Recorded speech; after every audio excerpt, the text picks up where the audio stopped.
bringing a message to all of you here now. I was put in a kind of a strange space this past week. What to say when I also embody the characteristics of my congregation? So, because of that, I have thought a lot about Seagoville this past week. Now, for those that do not know, I served 18 months in a federal prison for a crime I did not commit. Most everyone listening here knows the story. If you're curious, reach out to me, and I'd love to tell you all the details. We will not be going to that now. There's just not enough time. But I've used examples like this before. I'm sorry that some of them are repeats, but it's too timely, and it needs to be said again. So I was thinking about Seagoville for a couple different reasons. Number one, you have no idea what it is like to stay as an inmate in Seagoville unless you are an inmate in Seagoville. I can describe in detail what went on. I can describe all of the surroundings. You can see tours. I can paint you pictures of what it looked like. But truly, unless you went through it too, we do not have a common frame of reference. My senses are a little more tuned into the injustice of the justice system because I was a victim of that system. I lived it. Now, we can talk about it all day long, but again, unless you experienced it, you don't fully understand. And the second reason I was thinking about Seagoville is how we navigated race relations in prison. Prison is a very racially segregated place with clear-cut rules. There were white TVs, there were black TVs, there were white tables and black tables, there were white card games and black card games.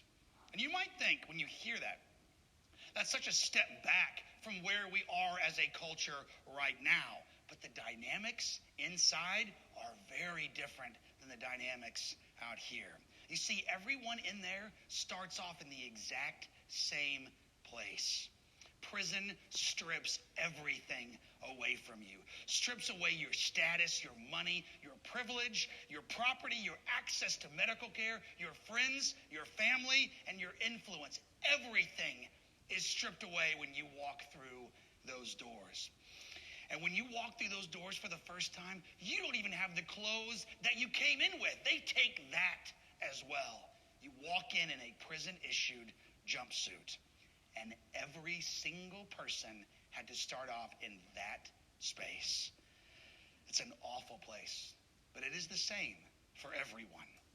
It actually provides a fairly rich environment for authentic, meaningful relationships. And I formed such relationships with white inmates, with black inmates, and with brown inmates. One of the deepest relationships that I formed was with my bunkmate. Dean is his name. That's his last name. Cleonis Dean. They called him Snake. Now, I didn't do that. I just called him Dean, right? And he was such a cherished friend. In fact, he was family. I had many relationships, many friends in prison, some very deep. But I had one family member in there, and that was Dean. I was on the top bunk. He was on the bottom bunk. We would stay up for all hours of the night, and we talked about race and religion and politics and family and hobbies, and we shared heartaches and sorrows, and we laughed and we cried.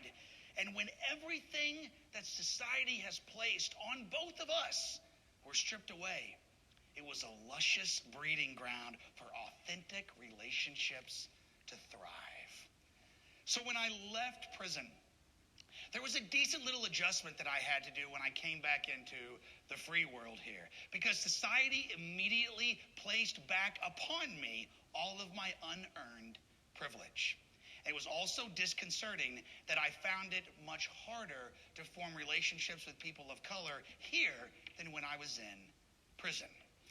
And I wasn't consciously actively promoting racism, and I didn't think I was being prejudiced at all. But reconciliation is much, much harder when there is a significant gap in the way society has treated me and the way society has treated our black and brown brothers and sisters.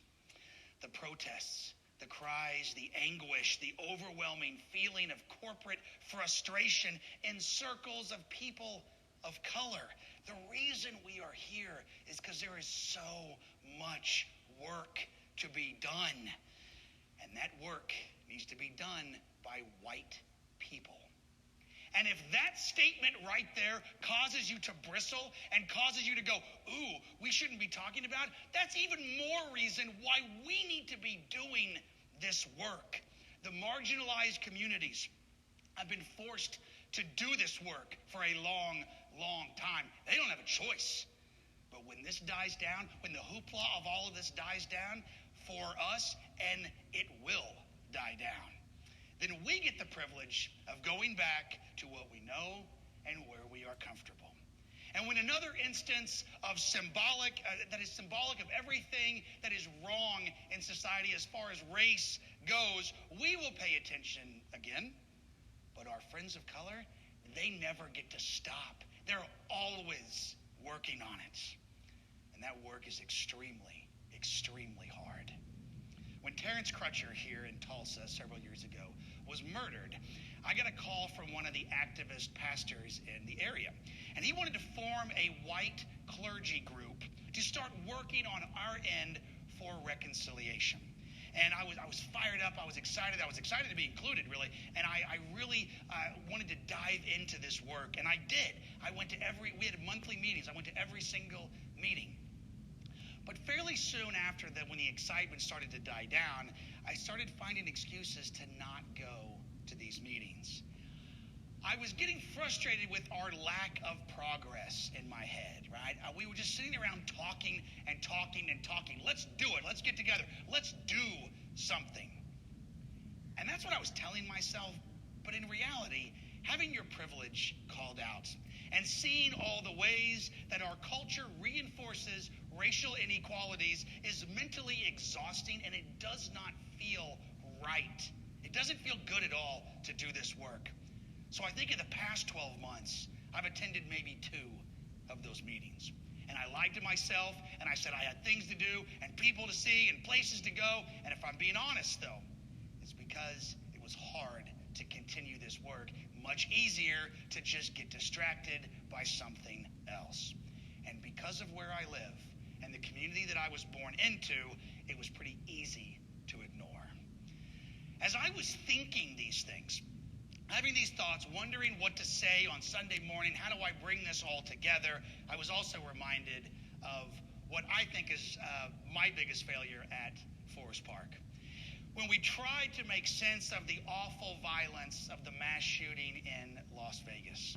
We gathered, we had a good sermon. The sermon was awesome, by the way. We gathered and we signed petitions, and we went down to Hutton Hall for our first meeting, and it was exciting, and people were invested, and we were going to do this work. The second meeting, we had about half the people that came for the first one, and we got really frustrated. You know how many people came to the third meeting? None, because we didn't have it. We planned on having it, but we just stopped. I personally hit what I think now is a tiny roadblock, and we just stopped. We just backed up and stopped working on it. So if I'm going to preach on what our responsibility is during all of this, then I am not going to stop when it gets hard, and I'm not going to stop when it gets too frustrating to continue. So I'm having those thoughts. I mean, this whole thing is layered. I'm having all of these thoughts, and my phone rings, right? And I look on the caller ID, and it's Dean. And Dean is calling. I've been thinking about him this whole time. I've been thinking about prison, and so Dean calls, and when he calls, I've got exclamation points by his name, like Dean is calling. I get so excited. So I answered him like mid-conversation, because that's just how it is. And I go, hey, man, I am so glad you called. With all the craziness that is out there, I'm going to talk to my people about the situation. But, you know, I'm a white man. You're a black man. But we've talked about this before, but I'm talking to mostly white people. So what do you think, Dean? What should I say to my mostly white congregation? And he said, hey, Bill, I called to tell you that my son died last night from suicide. Do you think I cared at all about what I was going to say after that? Oh my gosh. So I said, tell me everything, my goodness. And we talked we cried some more. So at the end, he said, we're going to be making some funeral arrangements. And he said with COVID happening, it's just going to be a small funeral. It's just going to be family. But I need you there. The whole family is going to show up. And that's you also. There is absolutely no path going forward from where we are right now unless we work on creating intentional space so genuine relationships with people who are different from us can flourish. There's no way to do this without forming relationships. There's definitely room for protests.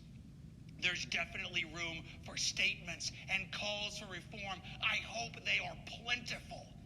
And there is room for deep reflection and honest confession and real repentance for how we are complicit in and benefit from structures that support racism and other forms of inequality. But nothing changes until we are drawn into genuine relationships with people from communities beyond our experience and beyond our comfort. And that doesn't happen until we work on dismantling the factors that inherently lift one group above another. Do you see how layered this thing is? Do you see how complex this is? You see how you can't just go, well, I'm colorblind, I don't see color. It's ridiculous. We have 400 years of systemic racism that we are battling. There is not an easy answer. So here's my commitment to God. I will pick this work back up, and I will not make any more excuses for continuing. I will continue this hard work that white people need to be doing right now to make this right. It's difficult, it's messy, it is unfun. So who's with me?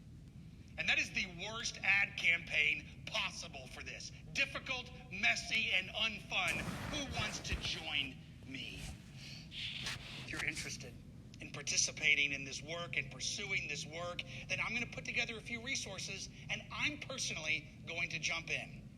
Please reach out to me if you want me to include you in announcements and emails about maybe forming some sort of group and